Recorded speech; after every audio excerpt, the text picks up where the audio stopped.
iOS 17.5 അപ്ഡേറ്റിലൂടെ ഐഫോണിൽ വന്നിരിക്കുന്ന പ്രധാന മാറ്റങ്ങളെക്കുറിച്ചാണ് ഈ ഒരു വീഡിയോ. എല്ലാവർക്കും ടെക്നോപ്ലസിന്റെ പുതിയൊരു വീഡിയോയിലേക്ക് സ്വാഗതം.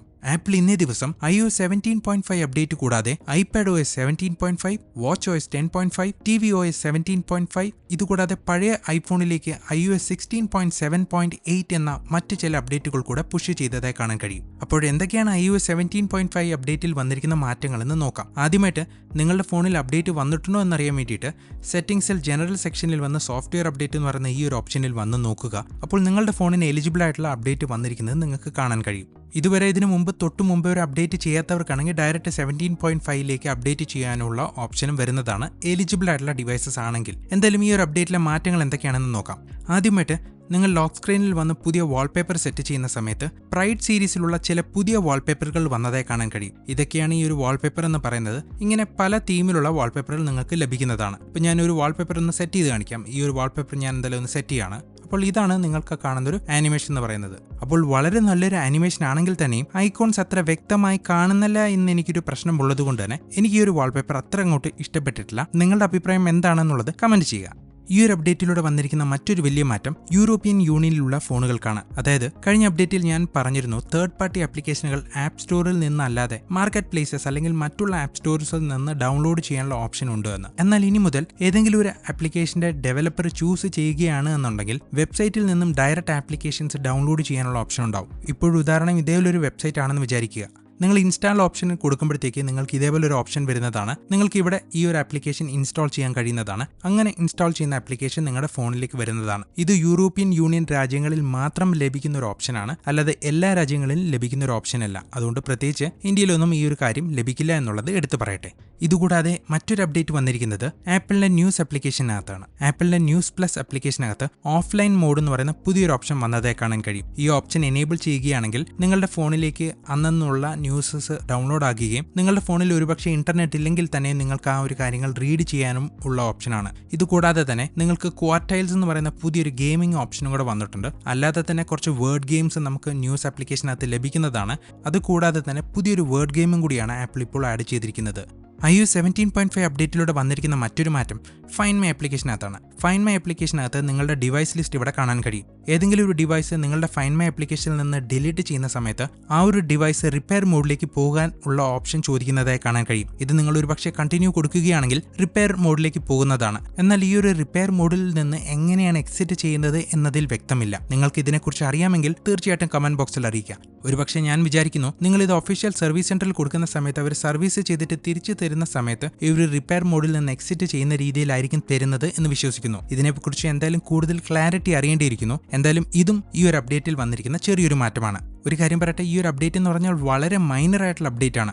എന്തൊക്കെയാണ് അപ്ഡേറ്റിൽ വന്നിരിക്കുന്ന മാറ്റങ്ങൾ എന്ന് നിങ്ങളിലേക്ക് എത്തിക്കാനാണ് ഞാൻ ശ്രമിക്കുന്നത്. അതുകൊണ്ട് വീഡിയോയ്ക്ക് ലൈക്ക് തരാനും കമന്റ് ബോക്സിൽ നിങ്ങളുടെ അഭിപ്രായങ്ങൾ അറിയിക്കാനും മറക്കരുത്. അത് മാത്രമാണ് ഈ ഒരു ചാനലിന്റെ സപ്പോർട്ട് എന്ന് പറയുന്നത്. കുറച്ച് തിരക്കുള്ളത് കൊണ്ടാണ് ഇപ്പോൾ വീഡിയോ അങ്ങനെ കണ്ടിന്യൂസ് ആയിട്ട് ഇടാൻ കഴിയാത്തത്. കഴിഞ്ഞ കുറച്ച് ദിവസമായിട്ട് ഞാൻ ഒരു വീഡിയോ എഡിറ്റ് ചെയ്തുകൊണ്ടിരിക്കുകയാണ്. അത് ഈ ആഴ്ചയിൽ തന്നെ അപ്ലോഡ് ചെയ്യാൻ ശ്രമിക്കുന്നതാണ്. അതേപോലെ തന്നെ ചില പുതിയ ഷോർട്ട് കട്ട് ഐഡിയകൾ കൂടെ ലഭിച്ചിട്ടുണ്ട്. അതിനെക്കുറിച്ചും ഡീറ്റെയിൽ ആയിട്ട് വീഡിയോ ഉടൻ തന്നെ അപ്ലോഡ് ചെയ്യാൻ ശ്രമിക്കുന്നതാണ്. കഴിഞ്ഞ കുറച്ച് മാസങ്ങളായിട്ട് വീഡിയോ ഇടാത്തത് കൊണ്ട് തന്നെ ഈ ഒരു വീഡിയോ നിങ്ങൾക്ക് ഒരുപക്ഷെ ഒരു റെക്കമെൻഡേഷൻ ആയിട്ട് വരാൻ ഒരു സാധ്യതയുമില്ല. അഥവാ നിങ്ങൾ ഈ ഒരു വീഡിയോ കാണുകയാണെങ്കിൽ നിങ്ങൾ തരുന്ന ലൈക്കുകളും കമന്റുകളും മാത്രമേ ഈ ഒരു വീഡിയോ മറ്റൊരാളിലേക്ക് എത്തിക്കുകയുള്ളൂ. അതുകൊണ്ട് തീർച്ചയായിട്ടും ഞാൻ നിങ്ങളുടെ സപ്പോർട്ട് പ്രതീക്ഷിക്കുന്നുണ്ട്. എന്തായാലും ഈ ഒരു അപ്ഡേറ്റിലൂടെ വന്നിരിക്കുന്ന ബാക്കി മാറ്റങ്ങൾ എന്തൊക്കെയാണെന്ന് നോക്കാം.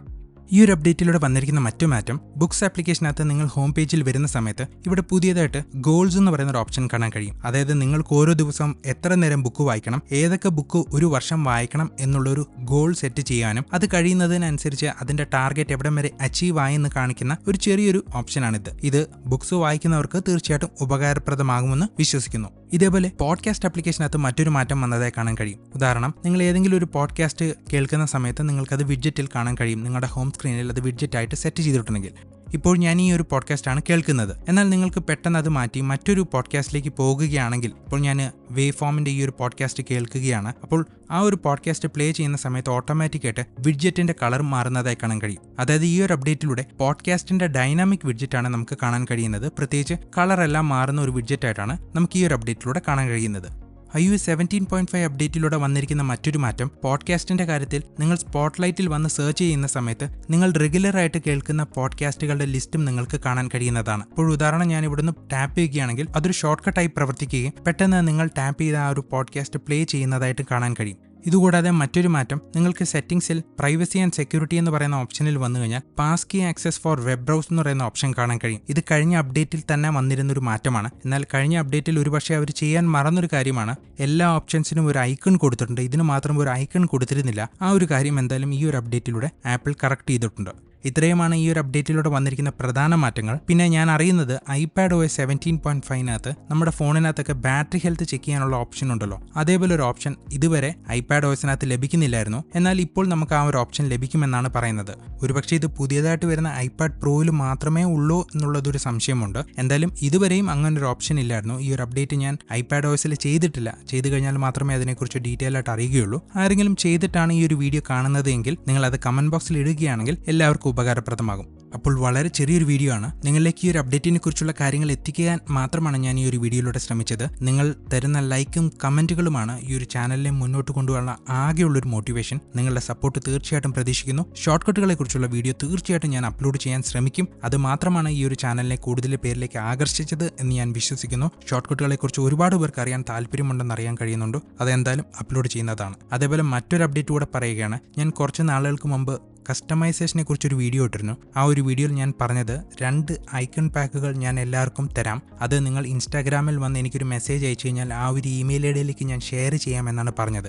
അങ്ങനെ ഒരുപാട് റിക്വസ്റ്റ് വന്നിരുന്നു. സത്യം പറഞ്ഞ് എനിക്ക് കൃത്യമായിട്ടൊരു ട്രാക്ക് പോലും ചെയ്യാൻ കഴിയാത്ത രീതിയിലുള്ള റിക്വസ്റ്റുകളാണ് ഇൻസ്റ്റാഗ്രാമിൽ വന്നുകൊണ്ടിരിക്കുന്നത്. അതുകൊണ്ട് പലർക്കും ആ ഒരു ഐക്കൺ പാക്കുകൾ എനിക്ക് ഷെയർ ചെയ്യാൻ കഴിഞ്ഞിട്ടില്ല. ഉടനെ തന്നെ ഞാനൊരു ഡ്രൈവ് ക്രിയേറ്റ് ചെയ്ത് അതിലേക്ക് ഈ ഒരു ഐക്കൺ പാക്ക് അപ്ലോഡ് ചെയ്ത് അതിൻ്റെ ലിങ്ക് ഞാൻ ഇൻസ്റ്റാഗ്രാമിൽ എൻ്റെ പേജിൽ ഷെയർ ചെയ്യാൻ ശ്രമിക്കുന്നതാണ്. അതിനെക്കുറിച്ച് ഒരു റീലും ഞാൻ ഉടൻ തന്നെ അപ്ലോഡ് ചെയ്യുന്നതാണ്. അത് ഡിലേ ആയതിൽ എല്ലാവരും എന്നോട് ക്ഷമിക്കണം. കുറച്ച് ജോലി തിരക്കുള്ളതുകൊണ്ടാണ് വീഡിയോ ഒന്നും അപ്ലോഡ് ചെയ്യാൻ കഴിയാത്തതും അതേപോലെ ഈ കാര്യങ്ങളൊന്നും ഫോളോ ചെയ്യാൻ കഴിയാത്തതും. തീർച്ചയായിട്ടും എന്നും നിങ്ങളോട് സ്നേഹം മാത്രം. പുതിയൊരു വീഡിയോയുമായി നമുക്ക് വീണ്ടും കാണാം.